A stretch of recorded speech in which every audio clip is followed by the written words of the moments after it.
Oh my gosh, you guys, this book was amazing. Hello and welcome. Ew, what did you do? Hi, and welcome to another Burg's book review. Guys, this book, I am so excited to share it with you today. So it's called Ship It, and it's by Britta Lundin. As usual, I don't think I pronounced her name right. This book was so hard to put down. I practically read it in less than a week, and that's saying something. I'm dyslexic. Let me explain the plot. Now bear with me, because this is going to be a little bit confusing. The story follows two different people, Claire, who is a fan of the show Demon Heart, and Forrest, who is the actor who plays Smokey on that show. Claire is such a huge fan of this show that she writes many fan fictions about it, mostly about her favorite ship on the show, Smokey Heart, which is between the two main characters. Claire goes to Comic-Con where she's gonna sit in on a panel where she gets to see all her favorite actors and the creators of Demon Heart, but during this panel, she speaks up about her love of this popular ship. Now, Forrest didn't really take too well of the ship. He felt really uncomfortable being paired together with his other male co-star, Rico, and he didn't really handle his anger that well. This ends up with the TV program asking Claire to follow them on the tour for the rest of the time so that he can get in better graces with her and the fandom. While she's touring with the cast, she wants to get Jamie to actually make Smokey Heart a canon thing in the show. She also meets a really cute girl named Tess, and she has to figure out what's her sexuality. Now I know that's a lot of stuff to take in such a short span of time. I found this book to be so entertaining, and it just captured my imagination and pulled me into this world, and I absolutely loved it. If Demon Heart was an actual show, I would probably watch it just because of this book. I doubt that my explanation of this book did it any justice, so I really recommend everyone who's watching this video right now to please go read it. It's so good. I'm telling you, you're not gonna waste your time with this book. This book is also bringing up a very important factor that's affecting media today. Should fans have a say in what happens in a creator's story? This is much more evident in today's pop culture because you see films and songs' story arc turn more towards the fans so that they would buy the film and listen to the music instead of actually being what the story should contain. Let me word it a different way. People who are creating their stories are changing their stories just so that they can get more views. Now, this is a very good marketing standpoint, but is this right? For example, I want us to look at the latest Star Wars film, The Rise of the Skywalker. Beautiful film, I loved it, but when you really stop and look at the plot, it really starts to fall apart. The story is so contradicting of itself that you can tell that the producers are just trying to get the people who love Star Wars to stay and say, yeah, okay, that's a good film. Which it even got me saying, yeah, it's a good film. But it's the exact same story that we've already seen in Star Wars. Not only that, but it seems to not want to anger the fans. For example, there's going to be spoilers to this movie. Now, this is not meant to be any sort of Star Wars rant. I'll probably make a video on this another day, but I'm just using this as an example. At one point in the film, Rey and Kylo are fighting over a ship that has just captured Chewbacca. Now, during this, Rey accidentally destroys the ship. In the scene right after that, Chewbacca's fine. It's like they wanted to take back what they initially started. Like, oh, no. This character that you love is fine. They're fine. Don't worry about it. This obvious show of trying to please the fans ended up causing the last Star Wars film to be not as good as I thought it would have been. There's just no original story in it, which is sad because there was so much potential in it. Just a quick recap, I was just using that as an example. I'm a fan of every single Star Wars movie, so please don't hate me for my opinions. Thank you. This book shows that exact same kind of scenario, where the fans want something, but the producers may not want to go in that direction. Is it right for the fans to say that this work is not worthy unless it has this ship or this character or something. This I find is a very interesting debate because I want to go into a profession that has to do with a lot of audience feedback. Now, me being me, I want to be able to create my stories and share them with the world as they are.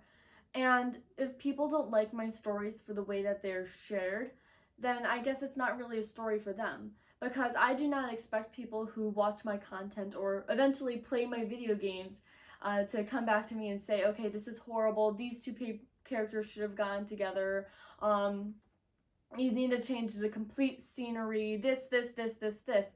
And that just seems kind of sad to me.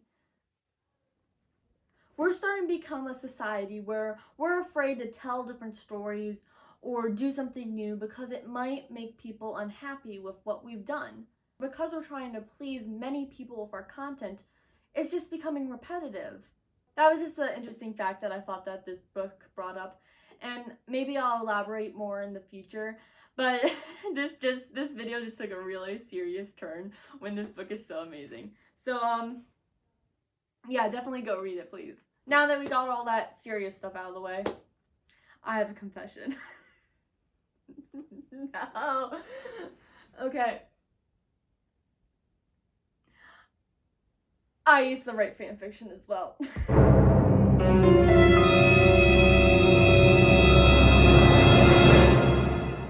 Now, don't get me wrong, not really like the kind of fanfiction that Claire would write, but I mostly wrote Mario fanfiction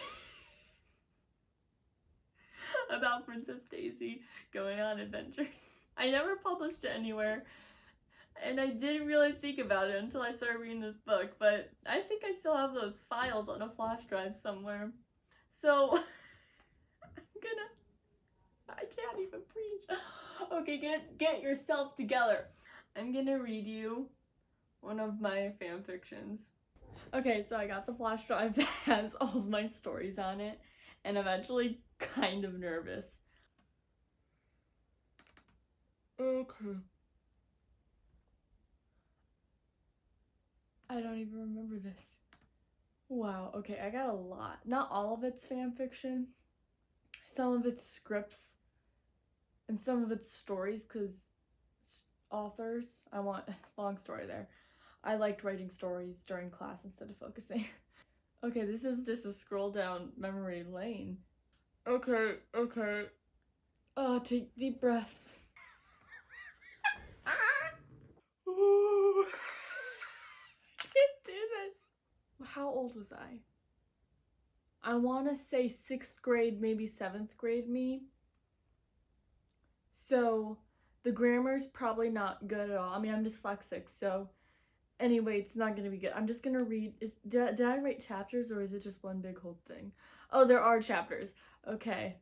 I'm just gonna read the first chapter. Oh, this is 3 pages. 16 font, 3 pages. Cabriel. Oh my gosh. I'm freaking out. Okay. I can't breathe. I really can't breathe. Princess Daisy woke up one morning to the sound of cheering. She looked outside her window to see Princess Peach, Mario, Luigi, two mushroom people? Did I mean toads? I knew who I was talking about. I was talking about the yellow toad and the blue toad from that one Mario game that I used to play with my sister. And 2 mushroom people on a stage looking out at the audience. Looks like they made another heroic rescue again, she thought to herself as she started to get dressed. When she went outside, she noticed Rosalina sitting on a rock under a tree. Hi, Rosalina. I already skipped ahead. I can't read. Rosalina was one of Daisy's closest friends. It's kind of ironic since she lived in space. Oh, I see what I did there. It's like, I'm laughing at this. Okay. And it has been a long time since she saw her because, you know, Rosalina being queen of space and all that. Okay. Hi, Rosalina. Daisy went over to sit with her. Hey, Daisy, Rosalina replied, not even turning around to look at Daisy. Wow, what a great friend. They sat there in silence for a little while, watching the ceremony go on. This is the 57th time they saved... Oh, I thought this was Daisy reading for a second. This is Peach. Okay. This is the 57th time they saved me from the clutches of Bowser, and we're all grateful for their services, said Princess Peach. So with these medals, I reward each of you for saving my life and the lives of all my people. She places the medals around the necks as the crowd broke into loud applause. Princess Peach was Daisy's best friend in the whole wide world. What happened to Rosalina? Okay. Princess Peach was Daisy's best friend in the whole wide world. When she was a kid, her parents brought her to the Mushroom Kingdom when they were on a business trip. That was the first time she saw the Princess in Pink and instantly became friends. As the crowd finally disappeared, it was only Daisy, Rosalina, and a handful of people who stayed to talk to the rescuers. You know that feeling? Oh my gosh. This just got... Okay. You know that feeling when you feel like you're invisible? Like no one knows your existence? Daisy asked, looking at Rosalina. Yeah. Was I okay? Was I okay? Well, I feel like I'm that all the time. No one knows who I am, at least. You know that's not true, Rosalina gasped, surprised that her friend would say that. Really? Wait. I'm so confused at what's going on. Really? Then why doesn't anyone know my name? What makes me special? Daisy asked. She waited for a response, but there was no reply. That's what I thought, Daisy said, getting up to go. Wait! What? Daisy snapped in a harsh tone. It even surprised herself. You're an amazing racer, you kill at tennis, and you win every Mario Party you ever went to. You're the champ of every sport invented, Rosalina said, standing up. All that was true. Wow, so humble. All that was true. She always made it in first every time, but no one seems to care about that. Do you really think that people pay attention Do you really think that people pay attention? I can't even read this, and a 6th grader wrote this. Do you really think that people pay attention that I am good at sports? There's nothing that I did that ever helped anyone or talent that makes me stick. Okay, there's nothing I ever did. This is probably going to be a pain to edit. I'm sorry. There's nothing I did that ever helped anyone or talent that makes me stick out. I mean, come on, you're the queen of the galaxy. Mario and Luigi are always saving the princess, and Bowser is an evil mastermind. There is no way I can compete with that, Daisy said, sitting back down on the rock. There was a long silence before anyone talked. You know, there has to be something special about you, said Rosalina, sitting down next to her. Really? What? I'm scared to read this next line. I don't know.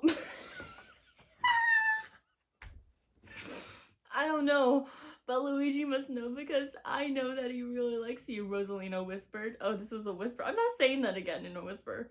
This is not an audiobook. This is me mostly cringing at this. Okay, three more sentences, or whatever these are. He does, Daisy gasped, staring at her in blah, blah, blah. He does, Daisy says, staring at her in bewilderment. Rosalina pointed behind Daisy. Daisy turned to see that everyone left except for Luigi, who quickly turned red and ran off when Daisy looked at him. When she turned back, Rosalina had vanished. She usually did that.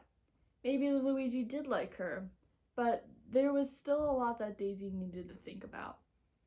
End of chapter 1. Wasn't as bad as I thought it was. Still cringy though. Now that I scrolled through this, I found all these little words that are highlighted in yellow, and I forgot that I used to do that. If I couldn't spell the word for the life of me, I would highlight it in yellow and come back to it later. Guess I never came back to those words. And the whole reason I got into fan fictions was because my friend Rose told me about it, and I didn't know that you could do this. So, thanks, Rose. You know, I'm gonna call her later and see what she has to say about this. I know most fan fiction gets like a bad rap and stuff, but honestly, I remember when I used to do this, it was such a stress reliever, and I really enjoyed doing it. I think it's really cool. It's a way for the community to really immerse themselves in whatever suits their fancy. And if I ever make a video game or a movie that inspires people to write fan fiction, then of course I'm gonna support that.